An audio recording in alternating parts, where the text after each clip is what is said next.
एक बार फिर आप सभी को जय मसीह की।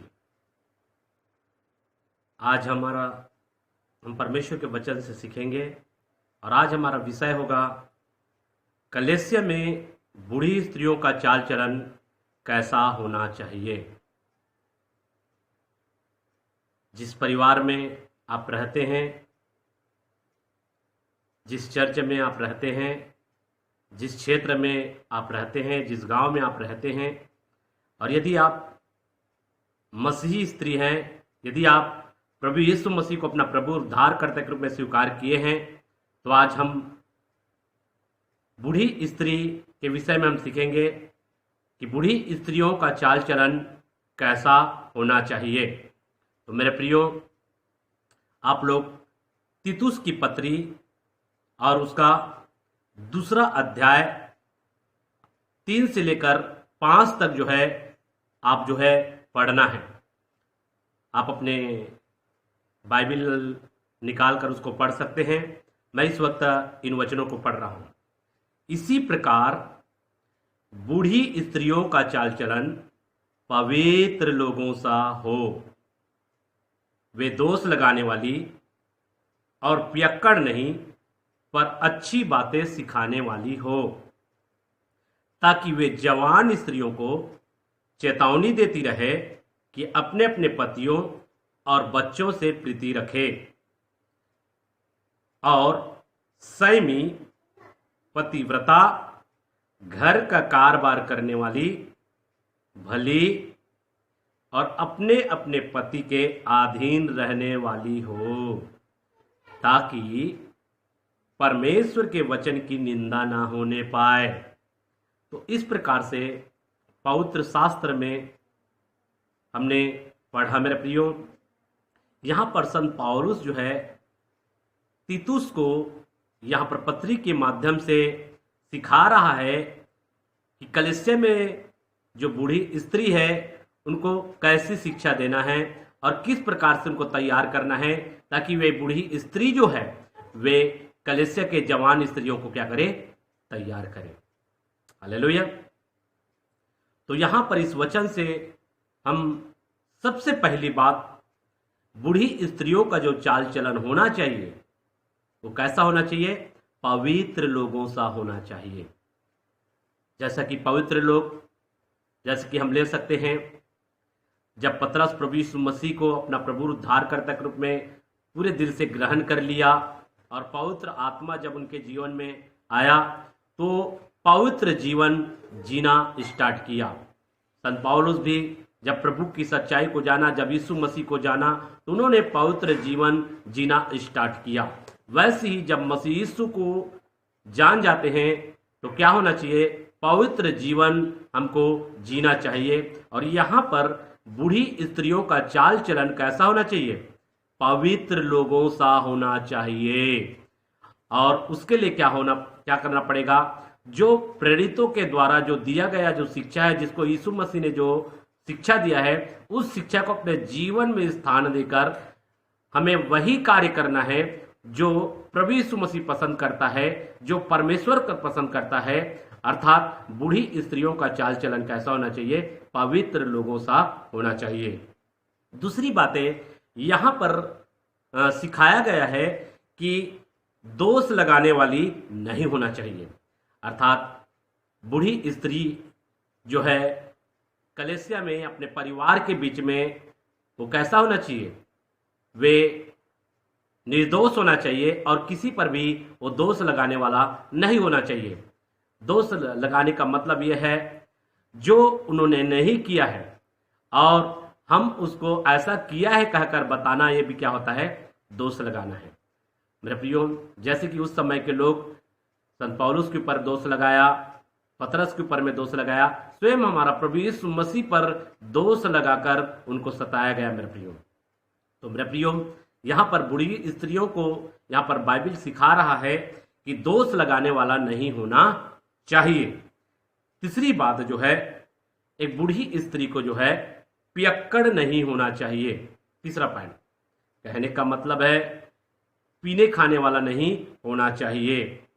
अर्थात शराब पीने वाला, शराब की आदि नहीं होना चाहिए। मैं दूसरे रूप में कह सकता हूं, अर्थात जो है बूढ़ी स्त्री जो है, जो परमेश्वर पर विश्वास करती, भरोसा करती है, किसी प्रकार का नशा पान करने वाला नहीं होनी चाहिए। मतलब उसको नशा पान से दूर रहने की जरूरत है, ताकि वे जवान स्त्रियों के लिए क्या कर सके, एक आदर्श बन सके मेरे प्रियो। चौथा पॉइंट, अच्छी बातें सिखाने वाली होनी चाहिए। बूढ़ी स्त्रियों का चाल चलन कैसा होना चाहिए, अर्थात वे अच्छे बातों को अपने जीवन में स्थान देना चाहिए और अच्छे व्यवहारिकता दिखाना चाहिए, अच्छे कार्य करना चाहिए और अच्छी अच्छी बातों को वो जो है क्या करना चाहिए, सिखाने वाला होना चाहिए। अपने परिवार के बीच, अपने कलेसे के उन जवान भाई और बहनों को भी क्या करना चाहिए, जवान बहनों को वो कैसा सिखाना चाहिए, अच्छी बातों को सिखाने वाला होना चाहिए। अच्छी बातें हमारा प्रभु यीशु मसीह की शिक्षा, उनका वचन, उनकी आज्ञा है मेरे प्रियो, और उन बातों को सिखाने वाला होना चाहिए। पांचवी बातें, जवान स्त्रियों को चेतावनी देने वाली होना चाहिए।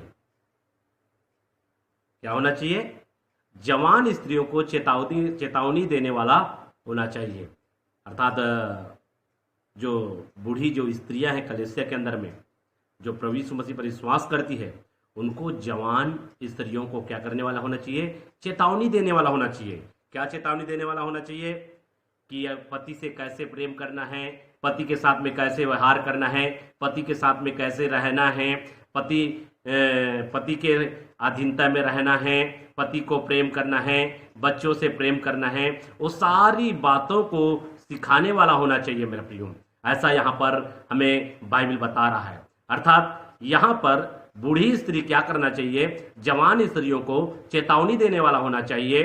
क्या उनके लिए उचित है, क्या उनके लिए अनुचित है, कैसे परिवार बनता है, कैसे परिवार एक अच्छे से चलता है, कैसे एक परिवार खुशी से रहता है, इन सारे चीजों का वो अनुभव करके आगे बढ़ा रहता है। इसलिए जवान स्त्रियों को चेतावनी देते हुए, जिन चीजों से परिवार टूटता है, जिन वजहों से परिवार में कई प्रकार की अशांति आता है, ऐसे उन बातों से, ऐसे उन कार्यों से बचने के विषय में चेतावनी देना चाहिए। इस प्रकार से यहाँ पे बताया गया है। अर्थात प्रभु की वचन की शिक्षा को अपने जीवन में स्थान देकर उस शिक्षा के अनुसार उनको अगुवाई करना चाहिए, उस शिक्षा के अनुसार चलाना चाहिए। और जो प्रभु के वचन के विपरीत बातें हैं और जिन बातों को जवान स्त्री अपने जीवन में स्थान देकर चलती है, उनको चेतावनी देना चाहिए। ऐसा नहीं करना चाहिए, क्योंकि ऐसा करने से क्या होता है, परिवार में जो है अशांति आता है। तो इस प्रकार से मेरे प्रियो, चेतावनी देने वाला होना चाहिए एक बूढ़ी स्त्री को। और छठवीं पॉइंट, बूढ़ी स्त्री को गंभीर होना चाहिए परमेश्वर के वचन के अनुसार से। अगर पहला तीमुथियुस और 3 के 11 पॉइंट में अगर पढ़ेंगे मेरे प्रियो, तो वहां पर बाइबल बताती है, और स्त्रियों को क्या होना चाहिए, गंभीर होना चाहिए मेरे प्रियो।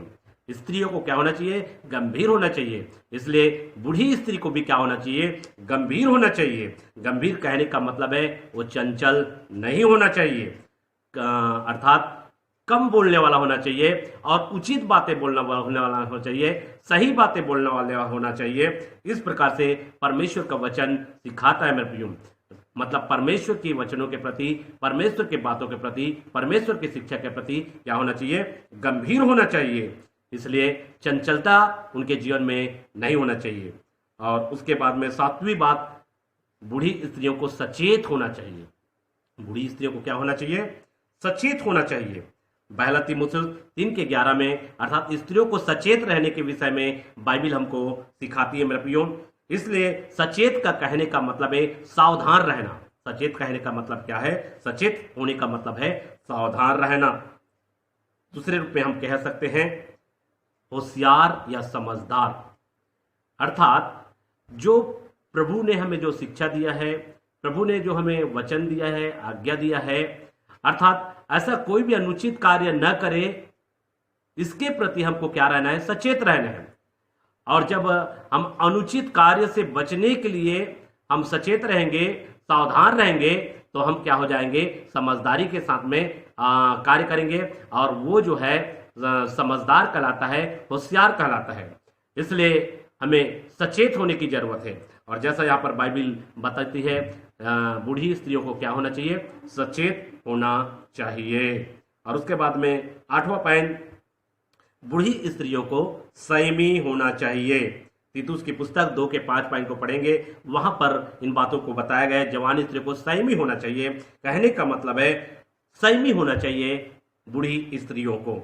और बूढ़ी स्त्रियों को संयमी होना चाहिए, कहने का मतलब है संयम में रहने वाली, संयम में रहने वाली, हर प्रकार की बुरी बातें, हर प्रकार की हानिकारक उन वस्तुओं से बचने वाला संयमी, मतलब अनुचित बातों से बचने वाले को संयमी बोलते हैं मित्रों। इसलिए एक बूढ़ी स्त्री को क्या होना चाहिए? संयमी होना चाहिए। और उसके बाद में 9वीं बात जो है, बूढ़ी स्त्रियों को सब बातों में विश्वास योग्य होना चाहिए। 1 तीमुथियुस और 3 के 11 पॉइंट के अनुसार बूढ़ी स्त्रियों को क्या होना चाहिए? सब बातों में विश्वास योग्य होना चाहिए। और उसके बाद में 10वां पॉइंट है, और बूढ़ी स्त्रियों को अपने पति के, मतलब अपने पति के अधीन रहने वाला होना चाहिए। जब एक बूढ़ी स्त्री अपने पति के अधीन रहेगी, तभी जो है जवान स्त्रियों को सिखा पाएगी कि कैसे पति के अधीन में रहना है, कैसे पति के अधीनता में रहना है। इसलिए बूढ़ी स्त्रियों को क्या होना चाहिए? अपने पति के अधीन रहने वाली होनी चाहिए। इन सारी बातों के द्वारा परमेश्वर आप सबको आशीष करे। आप सबको जय मसीह। प्रभु आपको बहुत की आशीष दे। आमीन।